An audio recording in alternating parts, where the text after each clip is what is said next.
It's alive! It's alive!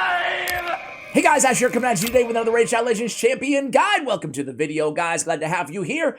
Today, a look at Duchess. We actually had a 10-time event for her, so I know a few of you guys may have pulled her at the time of this recording recently, but either way, she's one of the best champions inside the entire game. I can't wait to get into it here because, yeah, it's been a while since we talked about this old school champion, but she deserves an updated guide. Actually, we've never done a guide personally on her before. Jan says, need a new guide on Duchess. HH is as old as level 20 champions. We have Zebtax first, and I got my first Duchess, and I want a good build for her. We have Alex says, love the content. Super cool of you to give. Oh, thank you, man.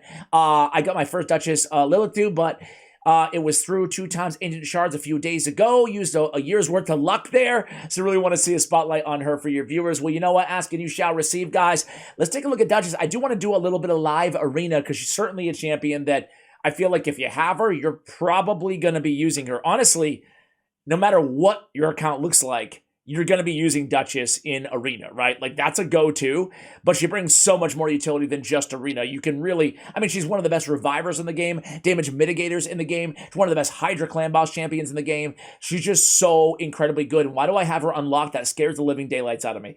All right, so let's go ahead. I have her in Arena build, but I want to be very, very clear, guys. You can use this build everywhere, right? And you don't even need Stone Skin. She's actually a fairly easy champion to build, which is awesome considering she's arguably one of the best in the game, if not the best in the game. So on the A1, she has a shield, which is nice. It's 10% of this champion's max HP on the champion with the, or the ally with the lowest HP. So it's a really nice addition to her kit. On the A2, it's a block debuff, increase attack, and perfect veil on all allies. This is a great arena setup move, right? It's a great setup move everywhere. The fact that she has block debuffs and increase attack on the same ability with perfect veil, for new players out there, perfect veil is going to make your allies untargetable on single target attacks, right? Which is really useful. It's also going to mitigate 15% of damage. So think of it like a weak version of Strengthen on AoE attacks. So anytime an AoE nuke comes and your allies are under perfect veil, it's a 15% damage mitigation that obviously stacks with every other form of damage mitigation out there. On the passive, Spectral Rebirth, it's on a 4-turn cooldown. You know, about 2 years ago, guys, they were going to nerf Duchess, and they changed it to a 5-turn cooldown when booked. And the community went in an absolute uproar. And for the first time that I can remember, honestly, I'm sure they've done it before, they reverted the change. So they kept it at 4 turns. So it's an incredibly powerful revival. It's a 70% HP. No turn meter, but a lot of HP plus a veil on all allies. A veil, as opposed to perfect veil, it's still going to allow your allies to remain untargetable, but it's going to have a 7.5 damage mitigation. So think of veil like continuous heal in terms of the scaling of damage mitigation from AoE attacks. 7.5 on the weak version, Veil, and 15% on the strong version, Perfect Veil. We're also getting continuous heal on all allies for 2 turns, so great revival. Ethereal Waves for passive. Another amazing, amazing part of her kit. I was going to say overlooked, but I don't think anybody overlooks this. I think people know how incredible this is. Another damage increase from AoE attack. So not only is she bringing the Veil and Perfect Veil, as we just mentioned, but also she's bringing a AoE attack mitigation by 25%, 15 against bosses. So very useful against bosses, very useful against AoE attacks in general, especially in the arena. 25% is a big, big amount. It is not to be overlooked at all. We have speed in all battles as well, a great aura lead. And then I went with the polymorph blessing on Duchess. You know, there's so many teams out there that are running Mighty Uko right now that it is so annoying. So I'm going with Sheep, man. I'm going with Polymorph. This is an arena focus blessing. I think the other areas you can go with this champion are, you know, you can go with Temporal Chains if you want to. I think it's great to have at least one champion on your arena team. Most people go with like a Warlord or Yumeko, a Basher, like that kind of a control champion. They often go with Temporal Chains on those champions. But nothing wrong with going on Duchess either. You could also go with Lightning Cage or with Intimidating Presence. So you have quite a few options. Just take a moment, as we say with Masteries, right? Take a moment, read through, and see what makes sense for the team and the ways that you're using her on, because it's really going to be dependent on how you're using this champion. And the same goes for most cases in this game, right? When we talk about blessings. So just read them and you know, again, intimidating presence is another one of those blessings that it makes sense to have one champion on your team with intimidating presence, but it doesn't make sense to have two. So think about your most used champions, think about what blessings make the most sense for them. Again, personally, I'm a big fan of polymorph on Duchess. When we go to Masteries, guys, I actually went down, this is a very unorthodox mastery build. You can go offense, you can go support, you can go defense. There's a case to be made really with all of these masteries with Duchess, excuse me. She's super tanky. She's a great reviver. Let me talk about 3 different tier 6 masteries other than what you're seeing here that you can go on with this champion, okay? Number 1 is War Master. If you're primarily using Duchess in dungeons, right? Maybe you'll use her in an arena team, but that's not your main focus in this game, right? You already have a good arena team. Maybe you just pulled Duchess, whatever. I would go with War Master. Getting a little bit extra damage against bosses specifically is generally seemed to be very helpful. However, it's a nice to have to me, War Master, meaning that it's not imperative for success really anywhere. It's really not, to me, it's not going to be a make or break for your Duchess. That's why I mentioned it first, because it would personally be my last option. Another great one is going to be Timely Intervention. Increases the champion's turn meter by 20% whenever an ally hero drops below 25% HP. This is generally considered to be a great mastery selection on revivers in this game.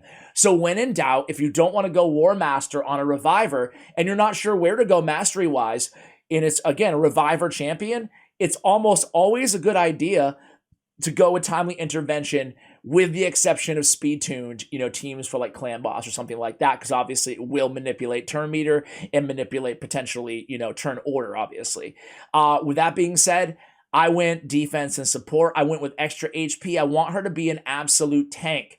I increased the value of the shield. We already talked about the shield that she's bringing. She's obviously bringing a lot of buffs, not just the increased attack, not just the block debuffs, not just the perfect veil, but also the continuous heal and the veil on her revival ability. So rapid response going to keep that turn meter boosting throughout the entire battle. Cycle of Magic, very useful. Of course, lasting gifts, because of all the aforementioned buffs, it synergizes very well. Getting those extended to a 3-turn is really valuable, especially that block debuffs, because it's on a 4-turn cooldown. Same thing with increased attack on your nukers.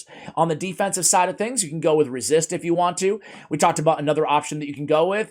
I think coming down, going with Unshakable if you're trying to build a super high resist Duchess, even though with all the polymorph going around right now, it somewhat mitigates the need to building super, super high resist teams.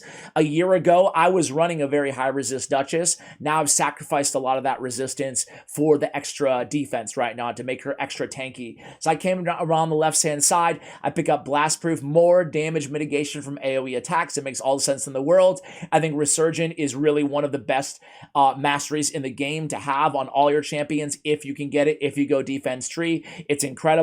I picked up Solidarity, increased ally resistance for each buff. It makes all sense in the world, given her kit, her buff heavy kit. I picked up Selfless Defender. This is important, guys. On an arena team, if you have somebody in a 2-piece stone skin, like Duchess is on this video, pick up Selfless Defender. It's like almost mandatory, right? Because think about it this way. Decrease the damage all allies receive from the first enemy hit in each round by 20%. So every first enemy hit, this champion's going to receive that damage instead. If she's in Stone Skin, she's not really going to receive any damage, so she's nice and safe, but we're mitigating and protecting the damage that everybody else is receiving on our team. So for me, Selfless Defender is a must-have. I went down and I picked up Iron Skin, not a mastery that you see a ton of usage for, but again, my one goal in this particular Duchess build is to make her super, super tanky. All right, so let's talk about that, right? In terms of our gear selections, again, I want to be very clear here. I run this Duchess in dungeons as well, and I just keep the Stone Skin on her. Stone Skin's not going to be a massive difference, game changer, in dungeons. It's nice to have, right? Sure, like against bosses or difficult waves, but I'm still getting the HP, the resistance, and the 30% defense. It's still a great 6-piece set to have, even if you're not benefiting from the actual Stone Skin buff as much as you would in the arena, okay? So otherwise, you can go with just speed gear on your Duchess. I've seen people build Duchess with Guardian sets on her to make her even more, or to bring even more damage mitigation to the table. What else? You could run her in reflex if you wanted to, right? And reduce that cooldown of that A2. Try to get it down to a 3-turn cooldown so you have those buffs more often on your team. So there's several different ways that you can go. Heck, even Relentless gear for Hydra Clan Boss is a super viable option on Duchess. Okay, let's talk about the accessories and the artifacts before we jump into some live arena with this champion today. Defense. I went with Reaction Banner, but Reaction's not super important with Stone Skin, but it's still nice to have. I mean, it's nice to have if we didn't have Stone Skin, I guess, right? Let's be real. But we do have the speed on there. We get a lot of defense, which is really, really nice. I mainly am using this because of the speed. But man, that one roll, that one, it was a 5-star glyph. Getting that one really sucks. There's nothing worse than getting a 1 on a speed glyph or getting a 3 on a 6-star speed glyph. Am I right? Like, that's the worst feeling, and I feel like it happens with speed glyphs all the time. Maybe it's got to be psychological. So we don't need accuracy on this champion at all, which is nice. I went defense on the amulet. I'm really not building here for any sort of damage. You don't see, like, DPS Duchesses there, so we don't have to worry about crit rate. Don't have to worry about crit damage. Don't have to worry about accuracy. As I said, fairly easy to build this champion. We just want a lot of defense, a lot of HP, which we get a little bit more of on the ring. We have defense percentage with some speeds substats on the gauntlets. We have defense percentage on the chest. We have defense percentage on the boots too. So check this out. I was able to get her in this build to 244 speed with running defense percentage on the boots. To me, this is an end game option. I want to be very clear about this. This is, you know, as you might be playing for a couple years and looking at your account, looking at your champions and thinking to yourself, how can I take them to the next level? And for me, the next level, especially after the introduction of Artifact Ascension in this game, the next level is getting them out of speed boots, something that we've been preaching for years. Speed boots are the way to go. And trying to make up that speed vis-a-vis Ascension and substats, and then getting those extra stats from the boots instead, percentage stats, right? So that's exactly what we're seeing here. I think for the majority of viewers, the majority of especially newer players, they're going to start out with speed boots on their Duchess, right? We don't want to have her super slow. Even in Stone Skin, I see some people building her like Ultimate Death Knight. Basically defense percentage on the boots, you know, HP and or defense everywhere else. And the problem there is that being super slow on a reviver, you know, bringing all the essential buffs that she's bringing to the table, you're still going to get value out of her because she's eventually going to get a turn. She still has an awesome revive. She still brings that passive, which is great. But for me, I don't think it's super effective to run an ultra slow Duchess. Unlike, you know, Ultimate Death Knight, Glitchiest Soul Guy, which we shared on the channel, you know, a couple days ago as well. I think Duchess is a bit different. So this is, you know, all the better for having 2 turns of Stone Skin. Now, I will say this. I could get by with like 200 speed, you know, for the end game. As long as I was over 200, I would be pretty happy, right? So I don't necessarily want her at 350 speed because that Stone Skin's going to be gone. So it's finding that happy medium. And for me on this account, I actually had her faster. I had her around 270 speed with 2-turn Stone Skin, but I thought that was maybe a little bit too fast given the team that I was using her on for live arena. But again, this is getting very niche, so I'm going to digress, but I just wanted to point that out. So I have a ton of defense on her. 7,700 is very high. I think I only have 2 champions or 3 champions higher than 7,700 defense on my entire account.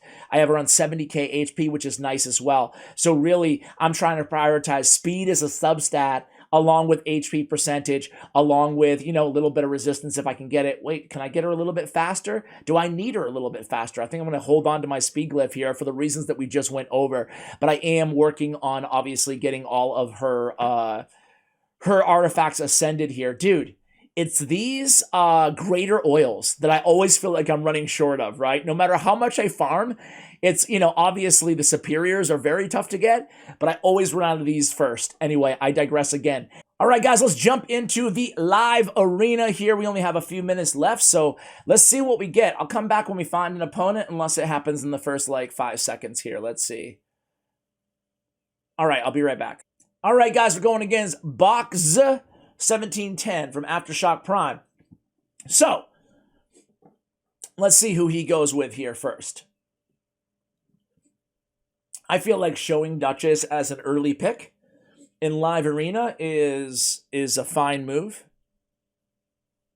So that's exactly what we're going to do here. He shows the same thing. Look at this. Duchess 3-star polymorph, Duchess 2-star polymorph. Yep. We'll see who's his, we'll see the different builds when we look at his speed and whatnot. We're going to show Sify as our second champion, and then that's when we'll start diverging in terms of our draft picks after that.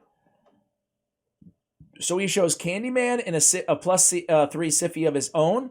He has Temporal Chains. He has Polymorph and Cruelty. I'm going to go with Harima. And I'm going to go with, he's only showing me one Polymorph, so I think it's pretty safe to go with Mighty Uko here. And then we obviously need a damage dealer as our last choice. I could go with Solus or I could go with Rotos. He blocks my Rotos with UDK, so I think that's a great opportunity to go with Solus. And then we're going to come in here and we're going to block his Rotos. So now he's really relying only on Candyman, and I feel like I have a pretty good setup here. So I'm going to go with, he's going to run Duchess as our lead, you would imagine. I'm assuming she's going to be faster than mine, but I still think that speed is the way to go. So let's go with speed with Mighty Uko. He's going to go speed on Duchess as we predicted. Let's see. Who goes first is going to be the question. His Sify or my Sify? And his Sify. Probably going to put my Sify to sleep. Nope, he's going to go with the buffs. I'm going to go with the buffs as well. So I have Solus as our nuker here and our DPS. The nice thing about this squad is we're only going against one polymorph. And we have 2 buff removers in Solus and in Mighty Uko. As a matter of fact, because we did not remove the Stone Skin from his Duchess, we actually can go in with the Candyman hits so hard, man. We have increased defense on a super tanky team, and look at that health right there. It's pretty crazy. We can come in with a sleep on Sify here. Oops, sorry. Totally forgot about UDK. You know what, guys? I'm going to come in with the I don't know. I think the right move is A2. See if we can remove some of these buffs, and we don't get them, so it is what it is. A lot of that damage gets circumvented over to Ultimate Death Knight, which is totally cool. We can come in here, hopefully land a stun on Sify with an A1, and we don't, which is okay. We're going to go ahead and use that A1 of Duchess. Stone Skin is now off the table. She is nice and tanky, though. Keep that in mind. We're going to come in A1. It's going to go to UDK again. No big deal there. Finally, his Duchess is going to strip her second Stone Skin. So I would say his Duchess's speed was probably somewhere around 200.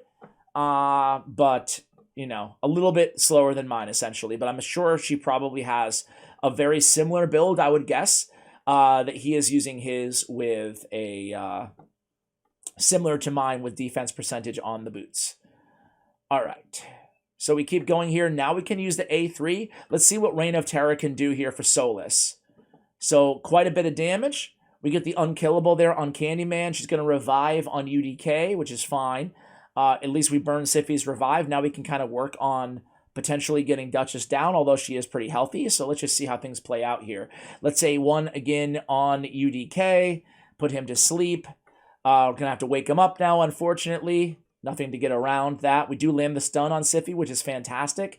You can see that Duchess, nice and healthy here. I don't want to speak too soon. The nice thing, too, about Duchess is that against Candyman, she's a strong affinity matchup, which is really, really nice.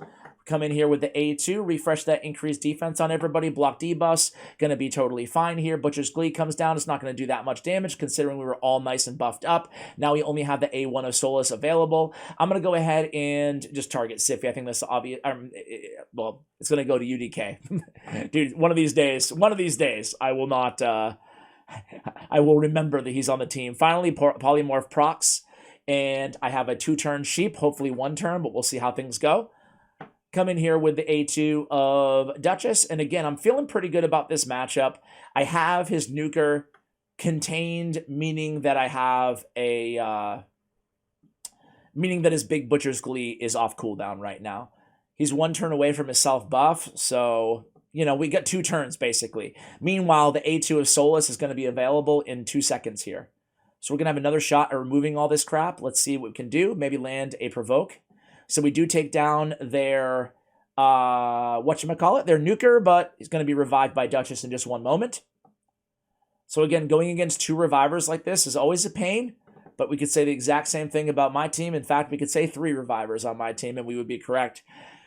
Let's go ahead and keep chipping away here at UDK. Let's see if they're going to use the revive right now, and they are. So now if we, yeah, I don't know. No way to work around it, really. I wish I could find a way to incorporate using more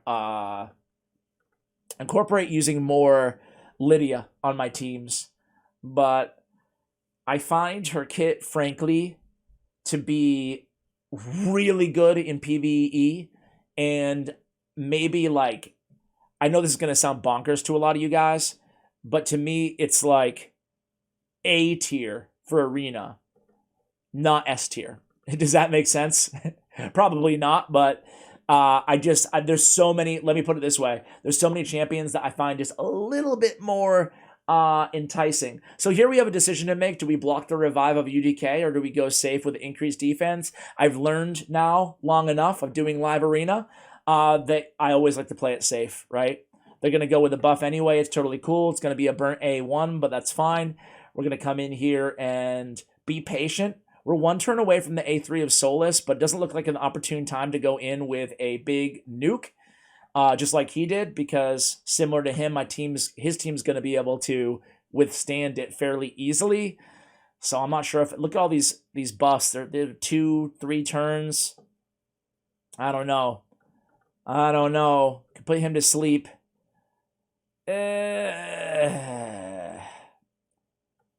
I think we try to stay pretty smart here, and we just A1 and wait for those debuffs to fall off a little bit. Kill UDK, maybe burn another revival, and then come try to catch them the next turn. Sometimes being patient is the way to go. Yeah, right? All right. This guy's beat me before, by the way. I remember him. I remember the clan because my company started 5 years ago. Sorry for if I talk about this too much here on the channel. I don't know if it's like annoying or whatnot, but my day job, if you will, we started a talent agency, 5 years ago, like I said, and it's called Aftershock Media Group. And we actually got together with Chosen and Scratch, and they run like a whole team of clans and content creators for us in Raid Shadow Legends. So this is one of those clans that that Box is from. All right, here we go. Oh boy. So here comes that big nuke again, but keep in mind, look at these buffs or the lack. Okay, this is the setup we wanted. Finally, here, 6 minutes in, we come in here, we remove some stuff, and we come in with the big boy nuke. Boom. All right, dude. Solus. Maybe I should upgrade to Stultus Dragonbane. What do you guys think? Hey, at least we get the 4-turn block buffs. Got that going for us. And we got the A2 on cooldown right now. So let's go ahead and put Candyman to sleep. I don't feel like taking a lot more damage at this point. They're going to get that big buff up. The question is can we actually take out these revivers, right? With Solus being our only DPS option. I don't know. Let's land a stun here. Okay, good. Refresh the A2. Land 2 stuns on that one. That was beautiful. Let's come in here and see what we can do. Just not enough damage, man. Not enough damage. We have Solus built to be an absolute monster too. But against, like, again, think about it. All the reasons that we talked so that we were so braggadocious about our own Duchess, right? Is all that damage mitigation that we're getting with her. All that, everything she's bringing to the table. It's a lot to break through with only one nuker on your team. That's why we have Mighty Uko there. Mighty Uko is so great. I love that we steal and protect buffs all the time. I just think this champion is, like, it's tough to say, again, underrated on Mighty Uko, but probably properly rated. But yeah, what a champ. So we keep killing UDK. UDK, I will say, has been fairly effective for this dude. Just such a great damage soaker, right? What are we, 2 turns away? I mean, this is going to be the entire... I hope you guys don't mind. This is why I don't share too much live arena on the main channel, guys. Honestly, because we've been sitting here. You've been listening to me ramble for 9 minutes here, trying to fill the air time, right? And really, this match is not moving in either direction at this point. Someone's going to win. It's not going to go the full 30 minutes. And I think it's going to be me, frankly. The issue is we need to kind of get lucky here with this right now. We need to remove all this baloney, but we're getting the resist. He has a high resist Duchess, which is annoying. But right now, we're kind of in a pretty good position here, right? So this is going to be rerouted the sleep to UDK anyway, but that's where I would go with it. I hope he, okay. I was going to say, I hope he tries to burn an A2 when there's block debuffs on half his team. But he's not, he's too smart for that, man. He's not falling for all the noob stuff. We go A1, it's going to go to UDK, almost dead again. I think we're in a pretty good situation with the 3-turn block buffs, 2-turn block bust right here. I wonder if they're going to still just use that A2 of Duchess just to protect the revivers. And he does. Golly. Good move. Just hoping he didn't make a good move, really. Hoping he would make a bad move. All right. We keep going. The battle continues. The battle rages on. All right. This is where you almost, I don't know about you guys, but this is where you almost want to just go auto and just like leave the computer in this case, or your phone, and just let fate seal the deal. All right, here we go, guys. Our big shot again. I'm gonna come in with the A3, at least kill his little minions, and then come back around and have a chance at doing something crazy to his revivers on the A2. But again, Duchess has a revival up. The big problem right now on this, as you guys can probably already identified, you know, sitting here watching this battle, is it's onefold. I was gonna say it's twofold, but no, it's just one thing. Mighty Uko's accuracy is not high enough, let alone the affinity issue for Duchess. Finally, we land a stun on her, but we get turned into a sheep. We really need to be... Okay, let's see if we can kill one of the revivers on this. Nope. It's 3 targets at random on Solas's A2. Another reason why maybe I should move the gear from Solas to Staltus, because he's got 2 AoEs and one has a stun, you know? A little bit more utility in a situation like this where the battle's taking absolutely forever. If this was my main channel, I would have cut this battle, I feel like, because 11 minutes of dead air. But, you know, we get the bonus content here, the behind the scenes, the riveting behind the scenes. The nice thing is if anything, it should be making you guys respect Duchess. She's so tough to kill. Unless you have, you know, 2 really powerful revivers and you build her with super high resist, and you can see that it can really benefit you, you know? We get bad. I'm almost thinking about just going auto and coming back at the end and showing you guys, because I think that you guys get the point here. But I do want to reiterate, I guess, while we're waiting for this, I'm going to put on auto for a moment. And of course, we lose. Is that our first death other than Solas? But yeah, as I was saying, she's just so amazing. Like Hydra, I think she's one of the better champions in the game in terms of a reviver, and that AoE mitigation on the Hydra, even though they're bosses and it's only 15% on the passive, it's still 15%, plus you're bringing the Veil and the Perfect Veil, right? Which is so incredibly useful for obvious reasons against Hydra. So I think she's one of the best Hydra revivers / supports inside the entire game. Ooh, we get a little situation on our hands here. Let me take it off auto. Uh-oh. Could we lose? Maybe. Let's see. Can we get the revive up on Mighty Uko? I said I was pretty confident, but did I speak too soon? The good thing is look at that turn meter on Candyman. I mean, it's going to give me long enough to regroup here. So I can come in, full turn meter, revive Solas, and we're right back in the fight, and we're right back in the stalemate, so to speak. Right? Because now he can come in and, you know, what is he going to do? He could kill... he doesn't have much of an option here. He can kill Duchess, perhaps, but we're just going to be able to continue to cycle to revivals and keep everybody alive in the meantime. So let's see what he does here. And then I think I'm just going to cut to the end of this battle. Win or lose, I'll show you the results, but I think that you can see why, at least now that I basically, as much as I personally enjoy Live Arena, I'm kind of the mind of, yeah, how can I make content around this? You know, I mean, you can see from the content creator perspective, it just feels like, boy, this is not the type of stuff that I want to be. This is not really the proper way to show off a champion, right? It feels very long. But yeah, maybe in the future, even on this channel, and I would love your feedback on this, guys. If you stayed this long watching me ramble now, I would love your feedback, because you guys, a lot of you say that you want to see live arena, but then this is live arena, at least for me. This is what every match is like for the most part.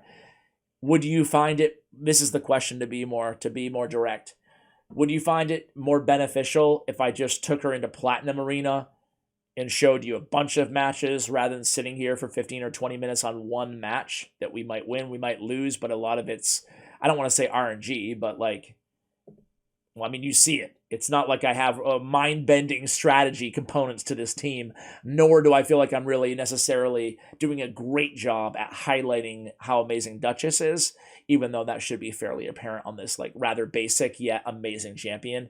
Anyway, guys, I'll come back at you at the end of this one. Yeah, I'm not going to make you sit here and watch me toil over this for any longer. Be right back. All right, guys, so I guess I was wrong here. We might lose. I mean, we might both lose, because I've got him in a situation right here with only 2.5 minutes left. So we'll see what we can do. But I might be able to pull it off here. I might be able to pull it off, dude. I'm being totally real with you guys, right? Let's see if we can get this done first. If we can't get it done, which maybe we won't, I think he's going to be able to get this revive off. I'm going to just give him the victory, because otherwise we both lose. Get that stun. Okay. This is it. This is it. Oh, no. Okay, wait. We got it. We got it. We got it. We got it. Oh, man. I thought they were going to get the revive off, guys. I thought they were going to get off. I was going to just forfeit the match if it came down to it, because you both lose if you run out of time in live arena. But, whew, we get it done. My word. Look at Candyman, 1.2 million. Solus, as much as I love you, buddy, I guess he did get the job done. But man, we might have to stalt this. We might have to stalt this up. Either way, guys, I don't know if this is a crappy guide or not. I would love your feedback either way. It was a long one, we'll say that. But yeah, anyway, shout out to Box 1710 for the fun battle, albeit a long one. Duchess is an absolutely incredible champion. Not that the stats mean much, but you guys can go ahead and take a look here. You can just use her as a reviver basically anywhere in the game, guys. Thank you so much for watching. And as always, take care, guys.